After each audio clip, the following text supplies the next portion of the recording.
भारत के अंदर ही हिंदू नहीं कर सकते अपने धर्म स्थलों की पूजा। बीजेपी की सरकार होते हुए भी प्रशासन ने किया नजरबंद। इंकलाब सेना गौरक्षक टास्क फोर्स उत्तर प्रदेश के तत्वाधान में 3 दिसंबर दिन मंगलवार को प्रेस वार्ता का आयोजन किया गया, जिसमें संगठन की नवीन कार्यकारिणी की घोषणा और 6 दिसंबर को शौर्य दिवस के अवसर पर श्री कृष्ण जन्मभूमि मथुरा में यमुना जल से देहरी पूजन कार्यक्रम में शामिल होने की घोषणा एवं आगरा में गौशालाओं में हो रही गौवंश की मृत्यु, आगरा में अवैध रूप से चल रही हजारों मीट शॉप को बंद कराने के लिए आंदोलन को लेकर रणनीति प्रेसवार्ता की।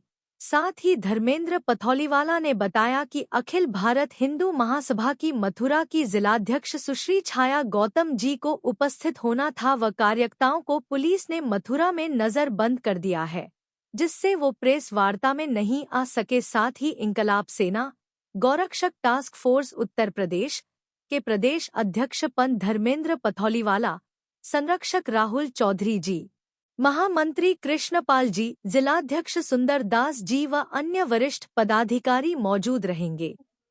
अपना परिचय पंडित धर्मेंद्र पथौलीवाला, प्रदेश अध्यक्ष इंकलाब सेना गौरक्षक टास्क फोर्स।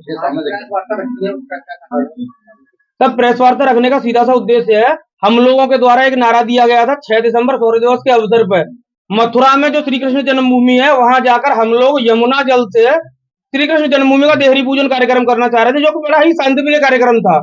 सनातनियों के हित का कार्यक्रम था, सनातनियों को उनके अधिकारों के प्रति, धर्म के प्रति जागरूक करने का कार्यक्रम था। हम इस पूरे कार्यक्रम को किसी भी विवाद से दूर रखना चाहते थे, लेकिन पुलिस के द्वारा, प्रशासन के द्वारा जबरदस्ती इस कार्यक्रम को धार्मिक बना दिया गया, विवादित बनाने का कार्य किया जा रहा है। जो लोग इस कार्यक्रम में शामिल होना चाह रहे हैं, अभी से जो पत्रकार वार्ता में हमारी टीम आने वाली थी, कुछ लोगों को मथुरा में हाउस अरेस्ट कर दिया गया है, कुछ लोगों को आगरा में किया गया है, लोगों को डराया जा रहा है, प्रशासन के द्वारा फोन कर करके धमकाया जा रहा है, मुकदमा लिख देंगे, ये लगा देंगे, जेल भेज देंगे, इस तरीके से रोकने का कार्यक्रम किया जा रहा है पुलिस के द्वारा, जो कृत्य हो रहा है। हम यहाँ प्रेस कॉन्फ्रेंस में आपके माध्यम से उसका कड़ा विरोध करते हैं, बताना चाहते हैं कि हम उत्तर प्रदेश में रह रहे हैं, भारत भूमि पर रह रहे हैं, जो सनातन के लिए प्रसिद्ध है। सनातन जहां से शुरू हुआ, जिसका ना आदि है ना अंत है। प्रशासन इस तरीके से न तो हमें रोक सकता है। हम 6 दिसंबर को आगरा से पूरी ताकत के साथ मथुरा श्री कृष्ण जन्मभूमि पहुंचेंगे। कितनी भी आप ताकत लगा लीजिए, कितना भी बल है आपका प्रयोग कर लीजिए, मुकदमे लिख सकते हैं आप, लिख लीजिए, हम नहीं रुकेंगे। जन्मभूमि पे देहरी पूजन कार्यक्रम होगा यमुना जल से 6 दिसंबर को।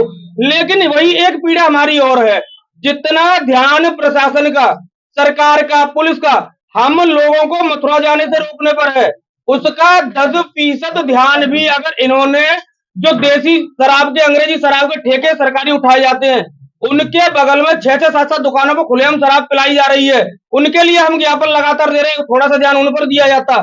जो गौरक्षक हैं, रोज गौ तस्करों से भिड़ंत हो रही है, रोज ट्रक पकड़े जा रहे हैं, आपके क्षेत्र से ट्रक निकल रहा है, आपको सूचना देने पर भी आप गौ तस्करी नहीं रोक पा रहे हैं। जो घायल गौरक्षक है उनके परिवार के लिए कौन सोच रहा है? आप वहां थोड़ा सा ध्यान दे लेते।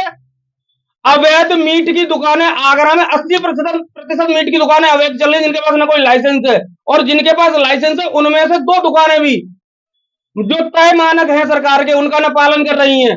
तो उन पर थोड़ा सा ध्यान दे लेते, जिनके लिए हिंदुवादी गौरक्षक संत समाज आपसे आह्वान इतने दिन से करता रहा है, आपको शिकायतें करता रहा है। क्या हम लोग आतंकवादी हो गए? हिंदुस्तान में रहकर हम अपने आराध्य की जन्मभूमि पर जाकर जल नहीं चढ़ा सकते? क्या हमने ये बोला था कि जो जन्मभूमि पर शाही ईदगाह मस्जिद है वहां हम जल चढ़ाएंगे जिससे कार्यक्रम विवादित हो जाता? आपको शांति भंग होने का खतरा कैसे रहा? मैं आपके माध्यम से कहना चाहता हूं, प्रशासन अपनी हरकतें सुधार ले और 6 तारीख को इस कार्यक्रम के बाद आगरा में जो कृत्य प्रशासन कर रहा है, इसका मुंह तोड़ जवाब दिया जाएगा, आंदोलन चलाया जाएगा, और मीट की दुकानें, शराब की दुकानें जो अवैध चल रही है, बिना लाइसेंस की चल रही है, गौ तस्करी, इसको लेकर प्रशासन को पूरी तरह से घेरा जाएगा। देखा जा रहा है कि जितने भी गौ कसे या कोई भी हैं, जितने कट्टी खाने हैं, वो हिंदू संगठन के पंडितों के लोग हैं, उनके लिए आप क्या करोगे? देखिए, काम सब हर एक कोई कर रहा है। मैं इस चीज से, आपकी चीज को, इस बात को किनारे नहीं करूंगा, बहुतों के हैं, लेकिन जो गलत है, जो लीगली रहकर कोई काम कर रहा है, मैं लाइसेंस लेके चल रहा हूँ, क्या कट्टी खाना खोल के गाय काटने का लाइसेंस दे देगी सरकार? किसके पास लाइसेंस है, आप मुझे बता दीजिए गाय काटने का। अगर हिंदू का भी कट्टी खाना है, स्लोटर हाउस हिंदू समाज चला रहा है, उस व्यक्ति के पास इलीगल कोई कार्य पाया जा रहा है। अभी दिल्ली में एक ब्राह्मण का स्लॉटर हाउस था, वहां गौमांस पकड़ा गया। क्या हमने वहां विरोध प्रदर्शन नहीं किया? क्या उस गौमांस में आगजनी नहीं हुई? उस कोल्ड स्टोरेज को जेल उसको बंद नहीं कराया गया? उसके विरुद्ध में मुकदमा लिखाने का हम हिंदुवादियों ने, गौरक्षकों ने किया है।